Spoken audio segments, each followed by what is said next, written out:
I'm Marvel. This channel exists to connect gamers to MMOs they'll love. In this series, I play the most underrated MMORPG on Steam, Project Gorgon. It's inspired by old school MMOs like classic EverQuest, Asheron's Call 1, and Star Wars Galaxies. Thank you for watching and subscribe for more MMO content.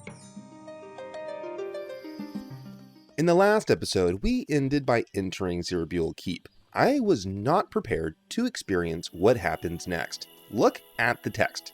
Hermarja says my name, yet I don't catch it. A fox, a detail which we'll discuss in a moment, enters the room, yet I don't connect the dots. In fact, I'm not sure that I even read the chat log, since I'm busy learning about Pennick's rich-born boredom. Hermarja saw my video! As a new and fledgling content creator, when these words ran through my brain, I was awestruck. Just then, Gazatl, a wolf, arrives, and apparently these two animals are one of those unlikely friend pairs.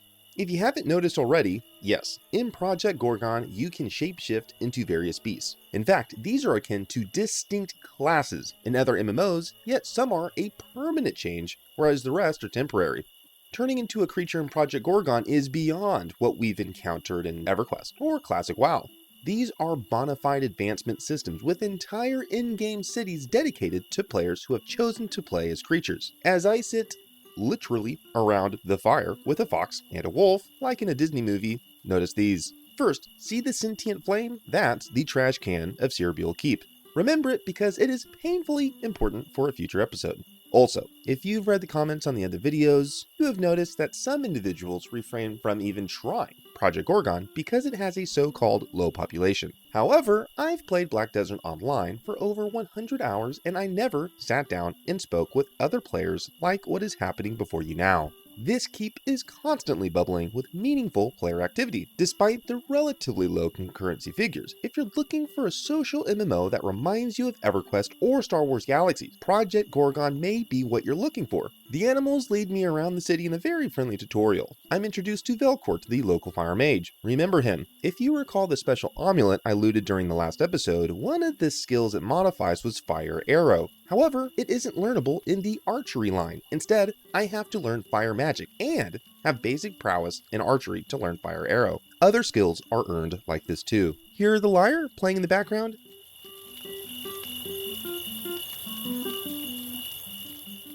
That's someone performing music. See the buff in the top left? As we listen to the performance, we are gaining an experience buff. There's more to this mechanic that we'll explore in another episode. Players of Star Wars Galaxies may see a nostalgic representation of the Katina here, yet this is only the beginning. Since one of my favors is to loot a brain bug lobe, I ask the community where their cave is. I'm immediately met with aid by Chompy Nibblers. I accept his invitation. One element that I heartily appreciate about Project Gorgon is that statistical values are kept low. He seems to be a fairly advanced character, yet his HP is just north of 700. Perhaps my Dungeons & Dragons roots are revealing their hand, yet I find that lower numbers tend to communicate at scale better than having hundreds of thousands of hit points. He leads me out. I think he's a druid, yet either way, he enables us to run extremely quickly. He has at least 2 pets, and I won't find out until later how he earned them. He, for some reason, needs water, yet the reason why becomes clear soon. As he's doing whatever it is that he is doing in the water, doing so is an actual mechanic in Project Gorgon.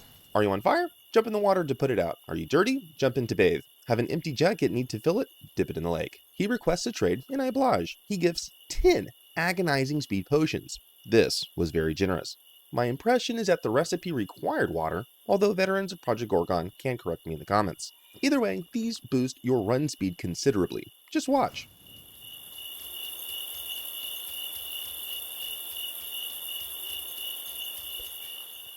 As he leads me to the entrance, I learn that the golem is from Battle Chemistry, and the Fey Dragon is a vanity pet. I'm not sure if it was earned through an in-game achievement or via another method. The former is a battle pet, whereas the Fey seems to be akin to familiars in EverQuest 1, providing marginal statistical boosts. Either way, they're awesome. When we arrive at the mouth of the cave, he reiterates how friendly the community is by detailing his own experience, being the recipient of others' kindness. Seriously, Project Gorgon has an excellent group of players. I delve into the cave to face brain bugs. Remember their name because it becomes horrifyingly important soon. As I pull one, take note of a few observations. Number 1, see the exclamation point? That means it called for help.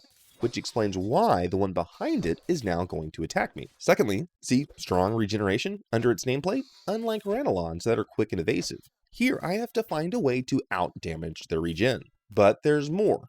Watch and see.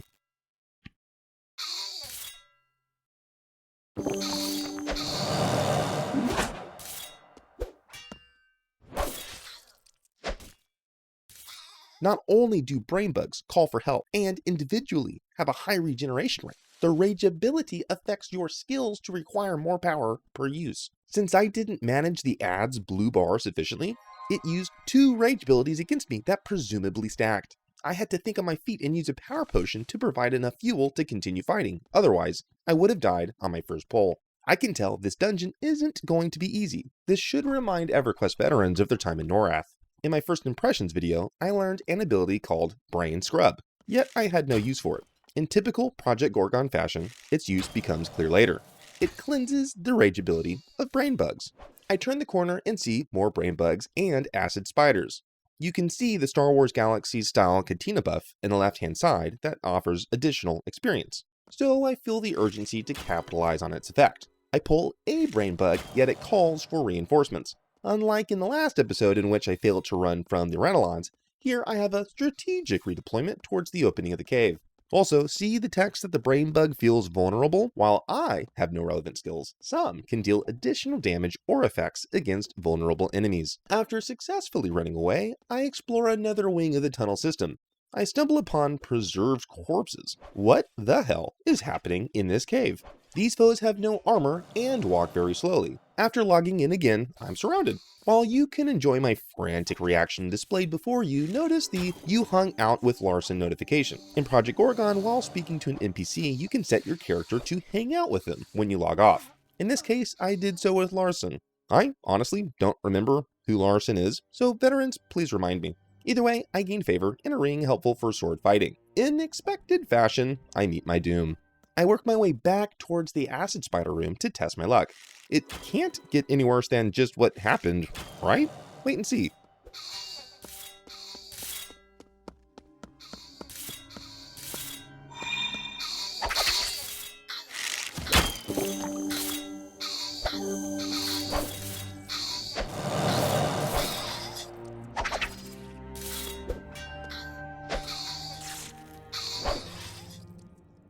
So far so good, yet not good enough. I make my way to the acid spiders. I shoot one, yet it calls for its ally. They both spit acid at me, yet I didn't realize that these are stacking DOT abilities.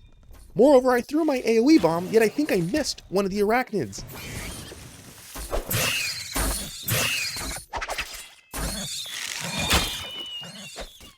Since I ran out of power, I had to throw yet another grenade, although at least I made it out alive. Beyond the acid spiders, I locate a diary. Players who may have tried Project Gorgon years ago may remember this tunnel system as the original tutorial. This book explains the reason why this cave is filled with abominations.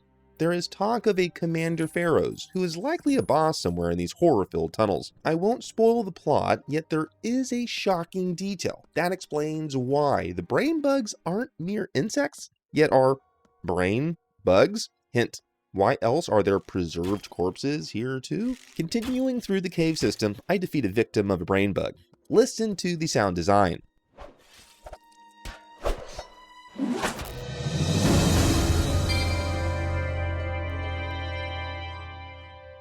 Let's break down each one. The first, accented with a cymbal swell, is the level up tone. Second, the bright ping is heard when a magical item can be looted from a nearby corpse. Last, the ethereal drone is played when this degree of item is dropped. In Project Gorgon, the loot system procedurally drops items that theoretically are useful by augmenting skills you either know or could learn. In this case, the bow will be particularly useful, yet you'll see how in another episode. I return to town and speak to Velcourt, the fire mage. I can finally learn Fire Arrow, but I can't use it yet. Why not? You'll find out in the next episode. Thanks for watching.